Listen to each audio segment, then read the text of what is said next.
Thank you. Take it away. Yeah. Okay. So, good morning, everyone. Pleasure to be here. My name is Rui Gouveia. I'm the CEO at Build Up Labs. We are both a venture studio and a startup incubator in Marvila, Lisboa. And I'm very happy to be here trying to tackle an important issue. I tried to get this right. Can a startup grow while being truly focused on both environmental and social responsibility, or do they need to prioritize one over the other? So to do that, I'm joined by an amazing panel to help us navigate these issues. Ana, Felipe, Miguel, can you please introduce yourselves briefly? I'll try to be brief. Hi, I'm Ana, I'm Portuguese, born in the north of Portugal, small city called Barcelos. I've worked in the textile industry and the wood furniture industry before joining IKEA, and that was in 2001. And since then, I think I've met my work partner for life, it seems. Not sure, but it seems. And I've worked then in different areas of IKEA. I've worked in purchasing together with suppliers. I was fortunate to work in Portugal, to work in Southeast Asia, and to work in Central Europe. At this time, I worked a lot with our code of conduct, close to our suppliers. Sustainability was not a huge word then, but we already had our code of conduct, and that was my task.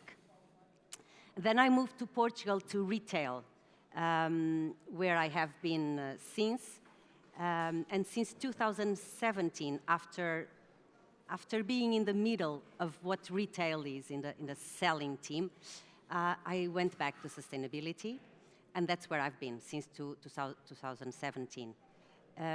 It's a happiness for me, to be honest, to be living in Lisbon and to be working with sustainability in IKEA. It's a perfect merge, a perfect scenario for me. I'm also a proud, sometimes concerned mother of a 6-year-old. Filipe. Thank you. Bom dia. I'm Filipe Pasqua. I'm the CEO and founder of Enlight. What we do, we use AI, social data intelligence, to identify and classify information disorders and hate speech and other bad things that are circulating in the internet. And you have a bunch of AI assistants that help us to inoculate and debunk this kind of information in principles of kindness and non-violent communication. We work globally with UN agencies, governments, NGOs. I worked in the impact in the humanitarian field about since early 2000, in several NGOs, several countries. Now I'm back in Portugal. We have Enlight founded in Alcácer do Sal, probably in Alentejo. And now in this moment of my career, I'm about to almost 50. I'm renovating my purpose votes, and I'm seeing myself not an ethical hacker anymore, but more a gentleness hacker. So, and you can use AI for it. Cool. Hello? Yeah, can you hear me? Yeah, okay. My name is Miguel, half Spanish, half Portuguese, but I prefer Portugal. I live here, studied here. I was previously having a career in corporate, but in 2004 I decided to come back to Portugal to start my own business. Since then I've started 6 companies. I've sold 2 of them, not big exits, but I sold them. And I failed 2 as well. And currently I have 2. One of them is IMET, organizing this event, although I'm non-executive, I don't do anything. So the event is not mine, it's the team's.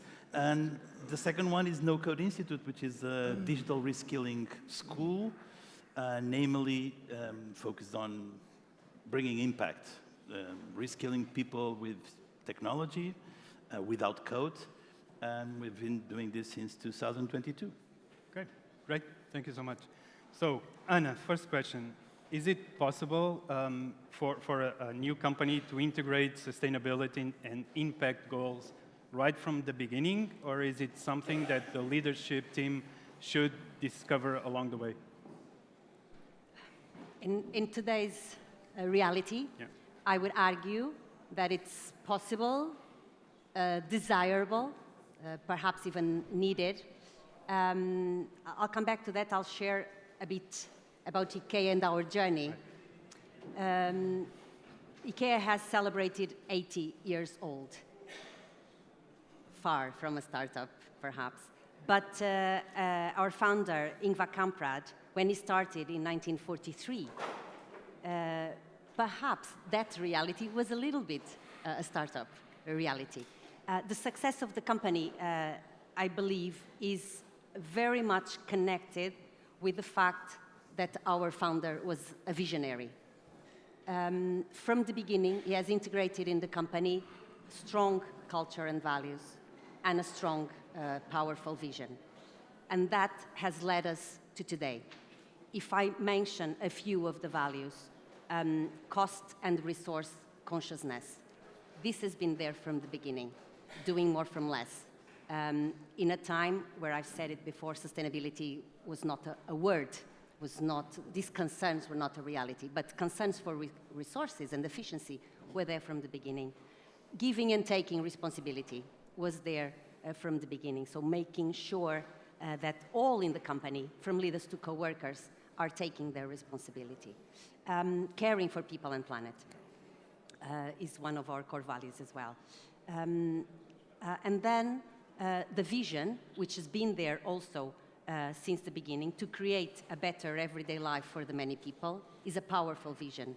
It adapts very well to our business, our core business, which is home furnishing, but it is timeless. It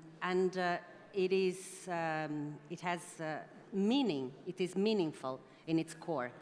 And this has been a strength, because when we were naturally integrating sustainability in our business, it made sense to all in the company.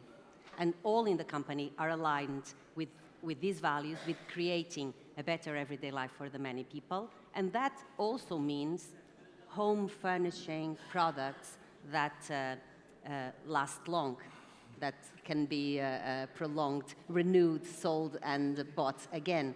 It also means that I can have more efficient appliances at home.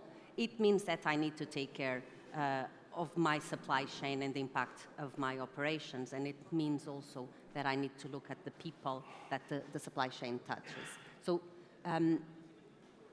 I would challenge, or I would argue that for startups today, it is a challenge, but it's also an opportunity to integrate this in the core.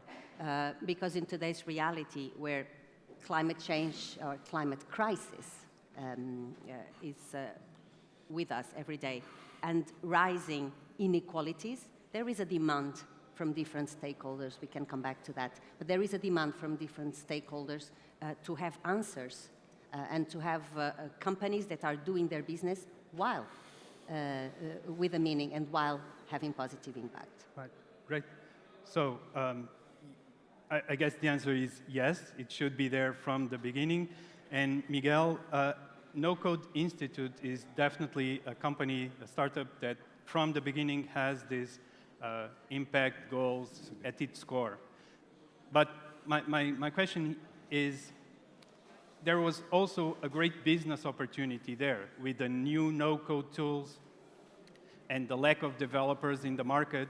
So my question is, what comes first? In your case, was it the business opportunity that you saw, or was it the social impact that you could bring with your company? I don't know, to tell you honestly. So I think impact is a fancy word, sustainability, fancy words. In my thought process, and also my co-founder, we didn't have that, intention in the beginning. We discovered an opportunity, which was a set of tools that allow anyone to build technology without code. As a non-technical person, I said, wow, this is great. And the question was, who else would benefit from this? Where could we create more value? So I think the question was actually value more than impact. Then what type of value are we creating? So it's, okay, we can create value, economic value, we can value for us as well, okay? But we can create a little bit more amplified notion of value. And that's what we were aiming. We tested several business models with different, probably, levels of impact, as we call it. And I think we ended up finding the one that was more resonating with the market, and that's what we doubled down. And it was more, I would say, shared value. I think that is the word. So value for us, economic value, but also value for the society. And I think that shared value, for me, it's what I call impact. So it was not like, let's create something that creates impact for the world. Let's, I don't know, have this noble mission. No, we were the same. Okay, how can I find value? I think that's the bottom line. That's entrepreneurship, finding value. So if it's a good amplified version of value, the better. And I think nowadays the markets want this kind of value, and probably that's why also in the beginning it was, powerful, and that business model won over the other alternatives. Great, great. So you found a way to bring together business value, social value, and also, impact. there was also personal value in it, because, I'm 50, okay? So I'm already 50. So 50, and I'll say, okay, I'm a little bit fed up of too much commercial capitalism. I want to do something that is also good. Make money, yes, but make meaning. And so that was kind of the trigger for us. But that's not a midlife crisis for you.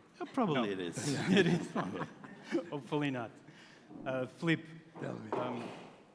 you are a believer in diversity and in inclusion in companies. Actually, you've incorporated that into Enlight AI, into the core values of Enlight AI. So my question is, for a startup founder whose main focus is to try to keep the business alive, developing products, finding customers, how can a founder incorporate those initiatives of diversity and inclusion without disrupting the focus on building and growing the business? Thank you. I think it's not about incorporate. It's more about your beliefs and the way that you want to be in the business. If you believe that diversity, equity, and inclusion are important, much more than a pure stamp, but a kind of the most valuable asset of the company, it's so good. If it represents something that you want because it's nice to have, it will fail. It will fail, yeah. And I see the diversity thing, it's something so crucial. It brings lots of benefits to the company. If you look to the market, to the audiences, to the world is diverse. Our clients, the product that we are developing or service, will serve a world plenty of diversity. Another thing that I learned is the power of the diversity. Even in the tech field, traditionally we have lots of engineers and people that comes from with a scientific background. But I do prefer to work with the data analysts, for instance, that comes from the social sciences side, sociologists, anthropologists, and it starts to become a diversity also, because we are looking to the same problem from different perspectives. On the other hand, working with globally, I've been the minority in several cases, in Tajikistan, in Nicaragua, in Mexico, in India, and I understand the value that I'm bringing to the discussion also. And sometimes when you look to the diversity, equity, and inclusion, it doesn't need to be an extreme thing. It can be quite balanced. When you look to gender diversity or equity. For me, without no question, women with children working part-time are much better than a bunch of eternal teenagers like us. So it's more efficient, responsible. It's much, much better. If you have a tech team balanced, again, women and men, the way you face the problem is totally different. Otherwise, it's a bubble. We all think in the same way. We respond to the questions in the same way. It doesn't work. It will fail. Other thing that I think is important, we talk a lot about the race, again, the world is global. We are developing products to serve a huge range of perceptions. And the way we communicate it, the way we develop the thing, is the way that it will be shown outside. So putting together, I think it is not a problem. The problem comes when we really build, and as a founder that believe in these things, I want to be surrounded with people that share the same values with me. And then the problem is when we are about to close a deal with a company, with an investor, whatever, and someone in the team makes the question, did you do the due diligence? Are they good people? And yes, and I'm very proud when it happens, because it means that we are aligned, our core values are aligned. So it's not a problem. And again, it's the most valuable asset that we have within the company. Okay, great, thank you. So, new round of questions, just be mindful of the time. Anna, you mentioned previously about doing sales and doing partnerships. How much do these partnerships, these different stakeholders, including your customers, play a role into the sustainability efforts and impact? A huge role. I mean, in our point of view, the approach to sustainability needs to be covering the whole supply chain. What does this mean? This means that it's from the raw materials to the end of life of the product. And all involved will play a role in making that the product, the solution, the service is more sustainable. Customers, when they use the product at home, as I was saying, when they make it last long, or simply by developing products that are more efficient. This brings more efficient products bring a huge impact in reducing the climate footprint. But then as well, the investment in raw materials. What kind of raw materials are we using? Shall we continue to be relying on fossil fuel? For us, we have an ambition to not to use fossil fuel by 2030, which means incorporating more recycled materials.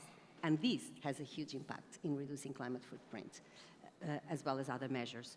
In the middle, we have all our operations. It can be our stores, our offices, but it can also be the suppliers where we are producing the products. And in these different parts, transitioning to renewable energy also has a huge impact in reducing the climate footprint. So the power of our strategy, for example, as I see it, is both the ambition. We have a goal. We want to reduce 50% by 2030, aligned with Paris Agreement. We want to be, by 2050, neutral. And then that all the supply chain is working towards the same direction. And this gives results. We have already reduced 30% our climate footprint since 2016. That's our base, while the business is growing. So the business is growing 24%, and the climate footprint is decreasing 30%. This shows that it's possible to dissociate growth of the business from growth of emissions. And this is possible because we are committed, but we have also found the recipe, the right investments in renewable energy, in recycling infrastructures, in equality, diversity, and inclusion, if I may add that note. All of these are strategic areas where we invest and it brings positive business results. And this would be this balance, these investments that bring growth and positive impact is a sweet spot that is a challenge and an opportunity for all the companies to work with. Got it. Miguel, imagine that I'm a student coming out of No Code Institute and I just had an amazing idea for an app to solve a specific problem for a specific niche. I just want to build product, find customers. Where does impact and sustainability focus comes into play, or should it even come into play? I guess it depends on what kind of app, what kind of people are we talking. Okay, so I want to build a fintech app to help freelancers manage their taxes, boring stuff. Okay, cool. I think, it boils down to, as I said, what value are you creating? And I think there's an angle. It's a fintech, so literacy, so saving money for those small businesses will allow those families, probably hiring people as well. So I think there's an angle on impact. If we just don't look at impact as the politically correct, let's all save the whales, and we look at impact as creating value for other than just yourself. Yeah. And I think if we do it, it's already impact. Now, another thing is to fit into the impact economy, investors, etc., which is a different game, but it's just like like everything else. You have to hack language, you have to hack business model, you have to hack your network. It's kind of a way to navigate that. But I would start by, focusing on value. If you focus on value, you will discover impact. That will be my take. Perfect. Thank you. Speaking of that, Philippe, we had an early conversation where you mentioned something very, very interesting, which is how to deal with the sustainability of a business and the business of sustainability. Have you untangled that conundrum? Yes, I can talk about. So let's start with the business of sustainability. It's a business. The sustainability is a business and can be very profitable. If we have a couple of examples of unicorns around the world in the impact area, more on energy, carbon, fintech, health tech. So it can be a business. And now with this, taking the example of the Trump's decision on the cuts on the USAID funds, it will become even more a business because the service that traditionally were provided by NGOs or even governments, now someone needs to take care of it. So I think the impact field, the sustainability field, it's a business. So from the side of the business of sustainability. Now, the sustainability of the business is slightly different because we still see in the investment market some fear of the investment on the impact field, on the sustainability field, and sometimes even founders, they are not looking to this field as a business opportunity. Because I heard lots of time, people think that the impact field is a kind of volunteering thing, that we cannot be a professional of impact. Others think that didn't contribute. It contributes, but not for the global north, I think. In 2007, when Mohamed Yunus won the Nobel Prize, with the concept of social business becomes something very big. But social business are not impact business. So to maintain the social business up, it's very hard because the business model doesn't allow to share profit and so. And even the people when finish college, they look to they don't look to the impact business as an opportunity. But it's possible. I'm a professional activist, basically, which is amazing. And everybody can be also. So it's possible to balance both parts. Okay, thank you so much. Our time is up. Thank you. Thank you, everyone. much. Thank you, guys. Thank you.